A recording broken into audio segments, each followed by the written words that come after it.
শ্রীলঙ্কায় রোববারের বোমা হামলায় আওয়ামী লীগের সভাপতি মণ্ডলীর সদস্য শেখ ফজলুল করিম সেলিমের নাতি জায়ান চৌধুরী মরদেহ আগামীকাল দেশে আনা হবে।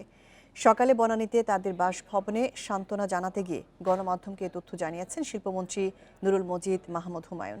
এ সময় তিনি আরও বলেন, বোমার আঘাতে শেখ সেলিমের মেয়ের জামাই মুশিউল হক চৌধুরী প্রিন্সের 2 পা জখম হয়েছে। তার অবস্থা গুরুতর হওয়ায় এখনই তাকে দেশে আনা হচ্ছে না।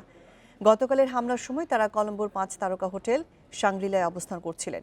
সে মুভ করতে পারবে না কোথাও, বাট হি ইজ সেফ। তার পা দুটাতে খুব ড্যামেজ হয়েছে, কাজে এটা নিয়ে তো তাকে কোথাও ট্রান্সফার করা যাবে না। এটা কালকের মধ্যে এসে যাবে, এখানে যাবে। ধন্যবাদ। ঠিক আছে। এ বিষয়ে আরো খবর জানাতে রাজধানীর বনানীর শেখ ফজলুল করিম সেলিমের বাসভবন থেকে যোগ দিচ্ছেন সহকর্মী আব্দুল্লাহ আল রাফি। শিল্পমন্ত্রী জানিয়েছেন যে জায়ানের মরদেহ কাল দেশে আনা হচ্ছে। এ সম্পর্কিত আর কি তথ্য আছে আপনার কাছে, আর এ বিষয়ে স্বজনরাই বা কি বলছেন?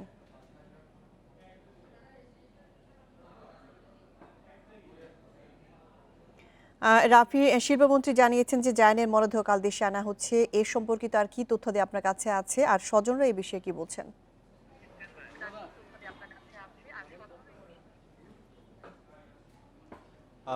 এখানে সকাল থেকে আমরা অবস্থান করছি শেখ ফজলুল করিম সেলিম এমপির বাসভবনের সামনে। এখানে সকাল থেকে আমরা দেখেছি যে এতিমখানা এবং মাদ্রাসার শিক্ষার্থীরা কোরআন তেলাওয়াত করেছে এবং কাছাকাছি পাশাপাশি আমরা মন্ত্রিপরিষদ সদস্যবৃন্দ কয়েকজন এখানে এসেছেন, আওয়ামী লীগের কেন্দ্রীয় নেতৃবৃন্দ এখানে এসেছেন, বিভিন্ন আওয়ামী লীগের সহযোগী সংগঠনের নেতৃবৃন্দ এখানে এসেছেন। কিছুক্ষণ আগে সাবেক যে মন্ত্রিপরিষদের সদস্যবৃন্দ কয়েকজন এসেছেন, তারা সবাই শোক সন্তপ্ত পরিবারের প্রতি সমবেদনা জানিয়েছেন। পাশাপাশি আগামীকালকে মরদেহ আনার ব্যাপারে সরকারের পক্ষ থেকে চেষ্টা করা হচ্ছে এবং আগামীকালকের মধ্যে নিয়ে আসা হবে বলে জানানো হয়েছে। আর একজন যে শেখ ফজলুল করিম সেলিমের জামাতা, তিনি গুরুতর আহত হয়েছেন, 2 পাতে তিনি মারাত্মকভাবে আহত হয়েছেন এবং সেখানকার চিকিৎসকগণ তাকে 10 থেকে 15 দিন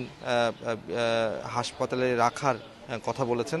পরিবার সিদ্ধান্ত নিচ্ছেন যে শ্রীলঙ্কাতে রেখে চিকিৎসা করাবেন নাকি পার্শ্ববর্তী দেশ সিঙ্গাপুরে নিয়ে যাবে, সেই সিদ্ধান্তগুলোর বিষয় এখানে রয়েছে।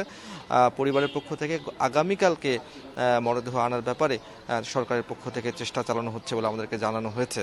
এখানে কিছুক্ষণ পরপরই আওয়ামী লীগের বিভিন্ন পর্যায়ের বিভিন্ন স্তরের এবং পাশাপাশি তার যে নির্বাচনী আসন গোপালগঞ্জ থেকে অনেক মানুষ এসে দেখা করছেন, আত্মীয় স্বজন দূর দূরান্ত থেকে তারাও এখানে ছুটে আসছেন। তো এই ছিল মোটামুটি আমার কাছে এখনকার মতো। শেখ ফজলুল করিম সেলিমের বাসভবন থেকে জানাচ্ছিলেন আব্দুল্লাহ আল রাফি।